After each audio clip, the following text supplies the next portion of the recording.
Welcome to my YouTube channel.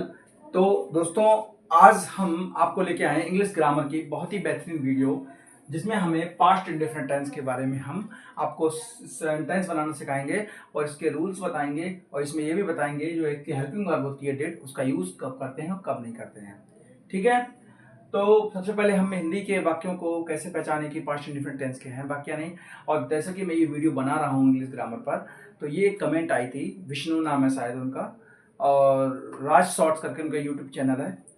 तो मैंने उनके कमेंट्स के आधार पर ये वीडियो तैयार करने जा रहा हूँ। तो इसमें हमारा पास्ट इंडेफिनिट टेंस, जिसके भी पास्ट माने होता है भूत के, मतलब जो बीते समय की बात है। इंडेफिनिट बात है अनिश्चित काल। तो ये हो गया भूत अनिश्चित काल का वाक्य। उसकी पहचान यानी आइडेंटिटी हिंदी के वाक्यों की कैसे करते हैं।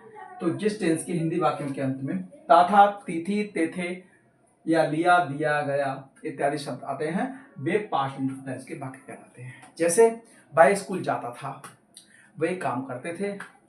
मैं बाजार जाता था, वे हमेशा गरीबों की सहायता करते थे। तो इस तरीके के वाक्य इसमें रहते हैं।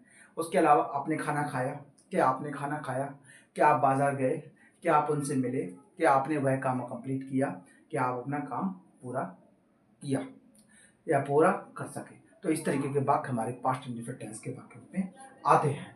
तो इसमें बनाने का नियम क्या होता है, सबसे पहले हम सब्जेक्ट लगाते हैं। सबसे पहले सब्जेक्ट की अंग्रेजी प्लस, अगर वो सिंपल है यानी अफर्मेटिव है, अगर वो सिंपल है और अफर्मेटिव है या अफर्मेटिव, तो सब्जेक्ट के बाद में याद रखो वर्ब की सेकंड फॉर्म लगती है इसमें। ठीक। और उसके बाद ऑब्जेक्ट, और इसमें हेल्पिंग वर्ब होती है डिड, इसकी वो हम सिंपल टेंस में यूज कब करते हैं, सिंपल सेंटेंस में वो हम आगे बताएंगे। सब्जेक्ट प्लस वर्ब की सेकंड फॉर्म प्लस ऑब्जेक्ट, इसका रूल है। अगर इससे आप कर लेते हैं तो आपका कोई भी सेंटेंस बन सकता है। चलिए हम इसका एग्जांपल लेकर समझते हैं। राम ने खाना खाया। अब देखो हमने कहा था लिया, दिया, गया, ऐसे शब्द आते हैं तो ये पास्ट टेंस का वाक्य कहलाता है। बनेगा कैसे, पहले खाना खाया, ये इसमें जो वर्ब है खाया है, वो किसने खाया। अगर आप किसने करके पूछते हैं या किसने किया, तो या कौन ने खाया, तो ये सब्जेक्ट का अपने निकल आता है। तो यहाँ पे जो राम है वो सब्जेक्ट है। ठीक। और खाना, खाना हुआ ऑब्जेक्ट। तो राम ने खाना खाया। अब यहाँ पे ऐसे भी हो सकता था ये सेंटेंस, राम खाना खाता था। तो दोनों मैं ऐसे बना देते, देखो राम की क्या हो जाएगी, दोनों एक तरीके से राम। अब यहाँ खाना की लगेगी सेकंड फॉर्म। खाना की क्या हो जाएगी, सेकंड फॉर्म। फर्स्ट होती है इसकी ईट, खाना की फर्स्ट क्या होती है, ईट, सेकंड होती है एट, और थर्ड होती है ईटन। तो यहाँ पे एट लग जाएगा। ठीक है, राम एट, और उसके बाद ऑब्जेक्ट लगेगा at the food, Ram at the food. अगर आप कहते कि राम खाना खाता तो था, या राम ने खाना खाया तो था, राम ने खाना खाया तो था, तो राम की लगेगी। और जब ये आ जाए तो शब्द, तब यहाँ पे यूज करते हैं डिड का, राम डिड। और जहां डिड का यूज करते हैं वहां वर्ब की फर्स्ट फॉर्म लगाते हैं, यानी कि इसमें सेकंड लगी थी क्यों डिड नहीं लगी थी, यहाँ पर हमारी फर्स्ट फॉर्म लगेगी खाना की। तो डिड ईट द फूड। ठीक है।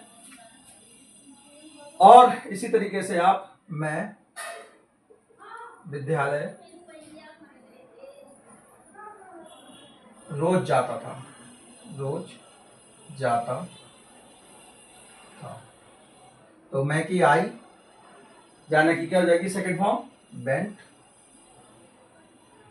ठीक है, वेंट विद्यालय की लग जाएगी, टू स्कूल रोज की डेली।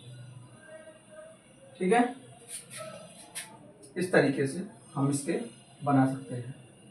ठीक है, इसी का अगर नेगेटिव पार्ट बनाएं, तो नेगेटिव का रूल क्या होता है, सबसे पहले सब्जेक्ट, नेगेटिव में हमेशा डेड लगती है, हेल्पिंग वर्ब डेड, और डेड लगने के बाद नेगेटिव में नॉट लग जाती है। और याद रखो इसमें डेड जिसमें आती है ना, उसमें वर्ब की फर्स्ट फॉर्म का यूज करते हैं, ठीक है। जिसमें हमारी डेड आती है उसमें वर्ब की फर्स्ट फॉर्म का यूज करते हैं, सब्जेक्ट, डेड, नॉट, वर्ब की फर्स्ट फॉर्म और ऑब्जेक्ट, ठीक है। इसका एग्जांपल समझ लेते हैं। मैंने अभी तक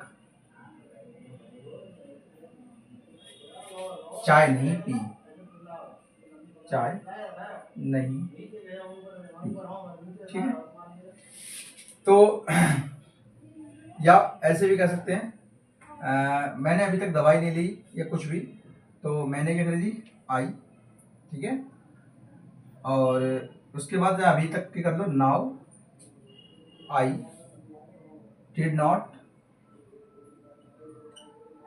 पीना के यहाँ चाय को पीना के ड्रिंक नहीं लगाएंगे बल्कि टेक लगाएंगे, और टेक अ टी, ठीक है। बे